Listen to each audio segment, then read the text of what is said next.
Hi student and welcome back to the another video of Roshan Gyan YouTube channel. देखिए आज हम लोग एक बेहतरीन टॉपिक पे बात कर रहे हैं जो कि इंग्लिश का जड़ है। इंग्लिश का जड़ है ये क्या? वो है टेंस। टेंस टेंस में बहुत कंफ्यूजन होता है बहुत लोगों को कि हम बचपन से पढ़ते आ रहे हैं फिर भी हमको टेंस अभी तक समझ में नहीं आया। 5, 6, 7, 8, 9, 10 सब पढ़े लेकिन टेंस समझ में नहीं आ रहा है। तो आज के इस वीडियो में टेंस का एकदम बेहतरीन तरह से क्लास होगा।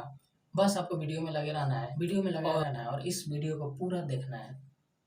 यदि आधा अधूरा किए या भगा भगा के देख रहे हैं, स्किप कर रहे हैं, तो फिर आपको दिक्कत होगा।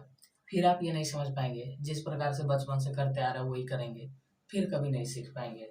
तो देखिए पूरा वीडियो देखना है और एकदम ध्यान से समझना है। कॉपी पेन लेके बैठिए और इसको देखिए। नहीं समझ में आया, जो भी प्रॉब्लम हो रहा है कमेंट बॉक्स में लिखिए, उसका रिप्लाई जरूर मिलेगा। तो देखिए आज हम लोग क्या पढ़ने वाले हैं, टेंस। टेंस क्या होता है? टेंस ऐसा वो हर एक सब्जेक्ट जो जो ट्रांसलेट होगा टेंस के जरिए से। टेंस के जरिए ही वो ट्रांसलेट होता है। देखिए दुनिया का कोई भी सेंटेंस है, चाहे वो अभी बोल रहा है, चाहे वो सुबह का है शाम का है, चाहे कोई भी सेंटेंस, वो तीन रूप में ही बोला जाता है। कि जितने भी सेंटेंस होते हैं वाक्य होते हैं, हम जितने भी बोलते हैं वो सब तीन फॉर्म में होता है। क्या क्या होता है वो? टेंस का तीन फॉर्म क्या है? पहला है प्रेजेंट, दूसरा है पास्ट और तीसरा है फ्यूचर। ये तीन चीज से ही पूरा डिसाइड होता है और ये तीन चीज से ही हमारा पूरा ट्रांसलेशन बेस होता है। यदि आप ट्रांसलेशन सीखे हिंदी को इंग्लिश में कैसे किया जाए, तो बस यही स्ट्रक्चर है, इसी से आपका सब कुछ समझ में आएगा। करना क्या है, सबसे पहले देखिए सिंपल प्रेजेंट टेंस। ये जो हो गया, टेंस का तीन प्रकार है, प्रेजेंट, पास्ट एंड फ्यूचर। तो वर्तमान, भूतकाल और भविष्य का। ठीक है, तो ये क्या है, ये तीनों का चार चार पार्ट होता है। एकदम दिमाग में बैठा लीजिए, ये इसका तीन पार्ट होता है ये, और ये तीनों का चार चार अलग अलग पार्ट होता है। तो इस पार्ट यदि पूरा अच्छा से आपको समझ में आ गया तो आप इंग्लिश का 20% बोल सकते हैं, लिख सकते हैं। हालांकि हर एक ट्रांसलेशन को आप कर सकते हैं, हिंदी टू इंग्लिश ट्रांसलेट कर सकते हैं, इसको यदि दिमाग में है तो बस इसको देखते रहना है, ध्यान से देखिए।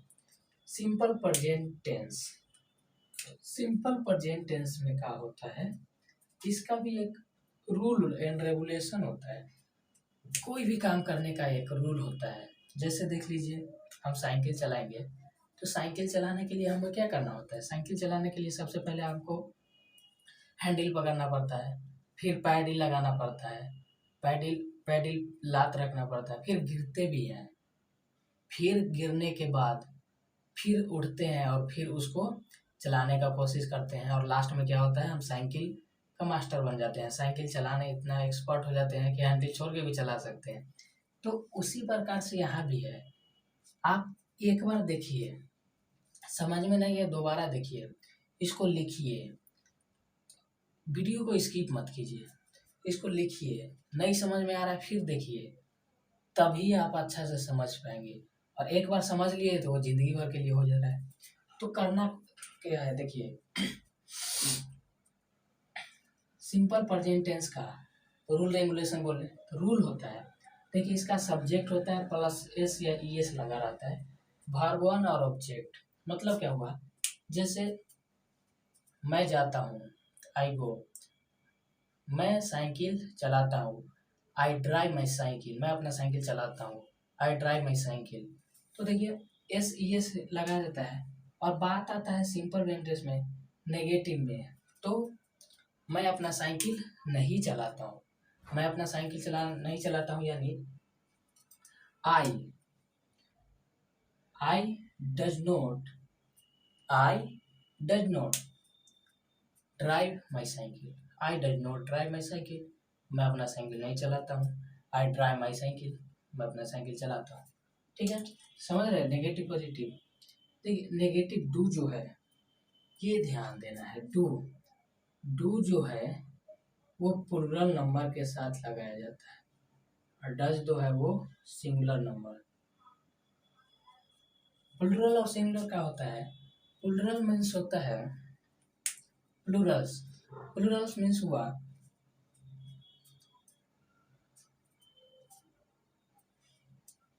प्लुरल्स, प्लुरल्स मीन्स हो गया आपका यू, दे और एक से अधिक लोग होता है वो प्लुरल होता है। ठीक है, तो डू जो है प्लुरल नंबर, डज जो है सिंगुलर नंबर। आई के साथ do, I do not go there, मैं वहाँ नहीं जाता हूँ। मैं ये खाना नहीं खाता हूँ। I don't want to take this food, मैं ये खाना नहीं लेना चाहता हूँ। तो आई के साथ डू लग रहा है, क्यों? आई बहुवचन होता है। ठीक है, देखिए तो ये समझ में आएगा दोस्तों। और इसका एक रामबाण है। यदि आप कोई भी चीज़ को इंग्लिश में ट्रांसलेट करेंगे तो कैसे पता करेंगे कि हम ये ही वाला लगाएंगे, डू डज नहीं है तो डू डज लगाएंगे, नेगेटिव लगाएंगे, कैसे पता करेंगे? देखिए, प्रेजेंट इंडेफिनिट टेंस या सिंपल प्रेजेंट टेंस एक ही होता है। इसमें पहचानने का सबसे बड़ा नियम है कि इसमें ता है, क्या बोले, ता है, ती है, ते है, लास्ट में ये लगा रहता है। मैं जाता हूँ, ता है, वह जाती है, ती है, वह खाना खाते हैं, ते है। तो इसी प्रकार से आपका ता है, ती है, ते है लगा रहता है। चलिए अब आते हैं next, present continuous tense. Present continuous tense में क्या होता है? इसका रामबाण है रहा है, रही है, रहे हैं, रहे हो, ये सब लास्ट में रहेगा। तो क्या हो रहा है? मैं साइकिल चला रहा हूँ, मैं साइकिल चला रहा हूँ। I am driving the cycle, I am driving the cycle, मैं साइकिल नहीं चला रहा हूँ, I am not driving the cycle. तो देखिए ये हम कैसे बनाए? Subject am is are plus verb का वन, यानी वर्ब का फर्स्ट फॉर्म, फिर आईएनजी प्लस ऑब्जेक्ट। तो जैसे देखिए, मैं साइकिल चला रहा हूँ, मैं यानी सब्जेक्ट, चला रहा हूँ वर्ब, तो मैं साइकिल चला रहा हूँ, साइकिल जो ऑब्जेक्ट है। तो मैं आई एम ड्राइविंग माई साइकिल, मैं अपना साइकिल चला रहा हूँ। तो देखिए सब्जेक्ट के साथ एम इज आर जो लगता है, एम है वो हमेशा आई के साथ लगता है, आई यानी मैं, हमेशा जो है ऑलवेज आई के साथ लगेगा। इज जो है वो एक वचन यानी सिंगुलर, आर जो है वो प्लुरल नंबर के साथ। ठीक है, इसी प्रकार से। और नेगेटिव इसका कुछ नहीं होता है, एम इज आर है प्लस यहाँ पे नोट लगा दीजिएगा तो नेगेटिव बन जाएगा। ठीक है, जैसे मैं साइकिल चला रहा हूँ, I am driving my cycle, मैं अपना साइकिल नहीं चला रहा हूँ। I am not driving my cycle, ठीक है, आई am not driving my cycle. तो बस, ठीक है दोस्तों, बस इतना याद रखिए। ये फार्मूला तो आपको लिख लिख के प्रैक्टिस करना है तभी आपको आएगा। उसके बाद क्या हो गया? रहा है, रही है, रहे हैं, ये सब इसमें रहेगा। तो आप समझ लेना है कि हाँ ये तो प्रेजेंट कंटिन्यूअस का है, तो इसका फार्मूला क्या होता है? Subject plus am is are plus verb one plus ING plus object. तो उस अनुसार से बोले हाँ ये रहा है, तो बस ऐसे आपको आना चाहिए, फटाक से माइंड में आना चाहिए कि हाँ ये प्रेजेंट कंटिन्यूअस टेंस का है, ये प्रेजेंट परफेक्ट टेंस का है, प्रेजेंट सिंपल प्रेजेंट टेंस का है। तो ये आपको माइंड में फटाक जब बहुत जल्दी आना चाहिए, तभी आप ये ट्रांसलेशन का चीज़ कर पाएंगे। तीसरा पे आते हैं present perfect tense. Present perfect tense का फॉर्मूला क्या होता है? सब्जेक्ट प्लस हैज है plus verb three plus object. Has है यानी हैज जो है वो सिंगुलर, हैव जो है प्लुरल, ये जो है सिंगुलर, ये जो है प्लुरल। ठीक है, एक वचन के साथ ही बहुवचन के साथ। और नेगेटिव का बात किया जाए तो हैज है प्लस नोट, वर्ब का third form plus object. First note लगा देंगे वो नेगेटिव में चेंज हो जाता है। तो देखिए इसका क्या है पहचानने का नियम, कैसे पहचानेंगे कि वहाँ पे हैव या हैव का, हैज या हैव का प्रयोग होगा, हैज हैव का यूज होगा। तो उसके लिए एक चीज आप नोट कीजिए, यहाँ पे चुका है, चुके हैं, चुकी है, ये वर्ड लगा रहेगा। जिस प्रकार से यहाँ ता है, ती है, ते है, यहाँ पे रहा है, रही है, रहे हैं, उसी प्रकार यहाँ पे चुका है, चुकी है, चुके हैं, ये लास्ट में रहेगा सेंटेंस का। जैसे मैं साइकिल चला चुका हूँ, I have driven, I have driven my cycle. मैं खा चुका हूँ, आई हैव ईटेन, मैं खा चुका हूँ, आई हैव ईटेन। मैं अपना होमवर्क पूरा कर चुका हूँ, I have done my homework. Okay, मैं सारा काम कर चुका हूँ, I have done my whole work, I have done my whole work. तो चुका है, चुकी है, ये सब चीज जितना भी सेंटेंस है सब इसी के फॉर्म में बनता है। यदि आप ये अच्छे से याद कर लिए, ये आपका माइंड में है, फिर आप इंग्लिश को हिंदी में या हिंदी को इंग्लिश में आराम से ट्रांसलेट कर सकते हैं, जैसे कि मैं कर रहा हूँ। देखिए, प्रेजेंट परफेक्ट टेंस में क्या होता है, इसमें सब्जेक्ट प्लस हैज है प्लस बीन लग जाता है, प्लस वर्ब का one plus ING plus subject. ठीक है दोस्तों, तो बस इसका भी वही रूल होता है। जैसे देखिए यहाँ पे करते आ रहे हैं, मैं पिछले 1 घंटा से साइकिल चलाते आ रहा हूँ, तो क्या हो जाएगा, I have been driving my cycle since last 2 hours. तो मैं पिछले 1 घंटे से पानी पीते आ रहा हूँ, तो I have been drinking water since last 2 hour for 2 hour. ठीक है दोस्तों, तो इसी प्रकार से आपको करना है। अब प्रेजेंट टेंस का पूरा हो गया है। अब आते हैं पास्ट टेंस में। पास्ट टेंस में क्या होता है, पहला होता है पास्ट इंडेफिनिट या सिंपल पास्ट। तो इसका होता है subject plus verb two plus object. जैसे खाया, पिया, लिया, दिया, यानी बस यही रहेगा। तो आप समझ लेना कि वो सिंपल पास्ट है और वहाँ पे वर्ब का सेकेंड फॉर्म यूज करना है। मैं साइकिल चलाया, आई ड्रॉव माई साइकिल। मैं खाना खाया, आई एट फूड। मैं खाना खाया, आई एट फूड। ओके, तो यहाँ पे खाया, पिया, लिया, ये सब आपका रहता है। नेगेटिव में क्या हो जाएगा, नेगेटिव में इसका होता है सब्जेक्ट के साथ क्या हो जाएगा, डिड लग जाएगा और वर्ब टू जो है वो वर्ब वन हो जाता है, फिर आपका ऑब्जेक्ट। ठीक है, तो मैं खाना नहीं खाया। ठीक है, तो I did plus note, I did not eat food। Object, subject plus did plus not plus verb one plus object.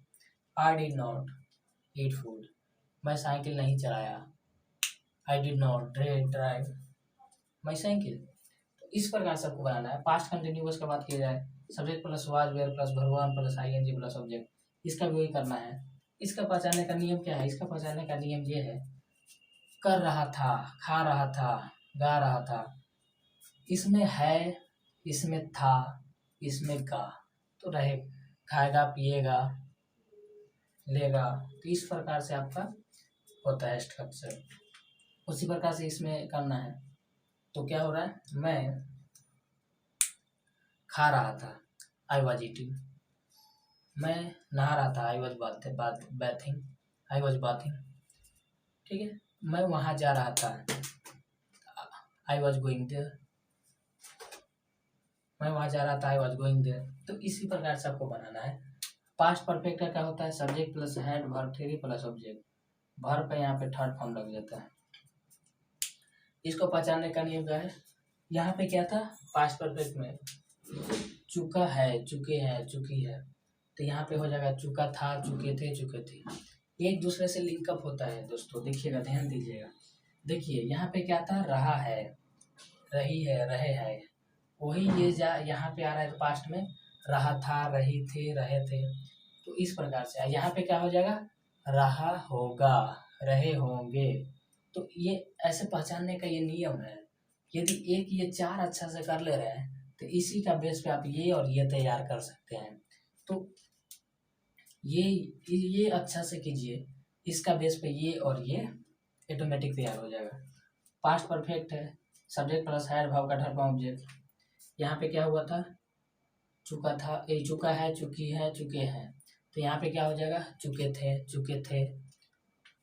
ठीक है, तो बस पास्ट में है तो बस था है, वॉच। उसी प्रकार से देखिए पास्ट परफेक्ट कंटिन्यूअस में सब्जेक्ट के साथ यहाँ had plus been plus verb का फर्स्ट फॉर्म में आईएनजी जुड़ जाता है और ऑब्जेक्ट। तो यहाँ पे क्या बताए थे, तो पिछले 2 घंटा से ये काम करते आ रहा है। तो यहाँ पे ये पिछले 2 घंटा से काम करते आ रहा था, थी, ये सब यहाँ पे ऐड हो जाएगा। वही यहाँ पे जा रहा है तो future continuous, future perfect continuous, simple future का फॉर्मूला देख लीजिए, ये subject plus shall will plus verb one plus object. देखिए इसमें शैल और विल में देखना होगा। देखिए इसका यूज हर एक जगह होता है, लेकिन बेसिकली शैल जो है आई और वी के साथ होता है शैल। बाकी जितने भी चीज़ है वो सबके साथ विल का प्रयोग होता है। ही, सी, इट, दिस, जितने भी है सबके साथ विल लगता है, आई वी के साथ शैल लगता है। फ्यूचर कंटिन्यूअस में क्या होगा, subject plus shall will plus be लग जाता है प्लस आईएनजी प्लस ऑब्जेक्ट। इस सब पे आपको होमवर्क में 5-5 सेंटेंस बनाना है और उसका स्क्रीनशॉट आप कमेंट बॉक्स में लिखेंगे, भेजेंगे। फ्यूचर परफेक्ट में क्या हो जाएगा, सब्जेक्ट प्लस विल शैल है प्लस वर्ब का टर्म ऑब्जेक्ट, फिर सब्जेक्ट प्लस शैल विल है plus been plus verb one में आईएनजी प्लस ऑब्जेक्ट। उसी प्रकार से है सब। तो मेनली जो यूज होता है हमारा स्पोकन इंग्लिश में वो प्रेजेंट और पास्ट, फ्यूचर का बहुत कम ही होगा तो बस ये सिंपल सा छोटा मोटा, नहीं तो मेनली ये होता है present. Writing and speaking both, दोनों में ये जो है यूज होता है। ठीक है, तो ये यूज बस इतना ही है। और ये यदि आपको अच्छा से आ रहा है तो आप ट्रांसलेशन कर सीख सकते हैं, कोई हार्ड नहीं है। ठीक है दोस्तों, तो मिलते हैं फिर अगले ही एक ऐसे अमेजिंग वीडियो के साथ। यदि आप इस चैनल पे नए हैं तो चैनल को सब्सक्राइब कर लें, क्योंकि इस पे ना सिर्फ इंग्लिश बल्कि इसमें बहुत सारे चीज़ भी सिखाए जाते हैं, वो आप प्लेलिस्ट में जाके देख सकते हैं। ठीक है दोस्तों, मिलते हैं फिर अगले वीडियो।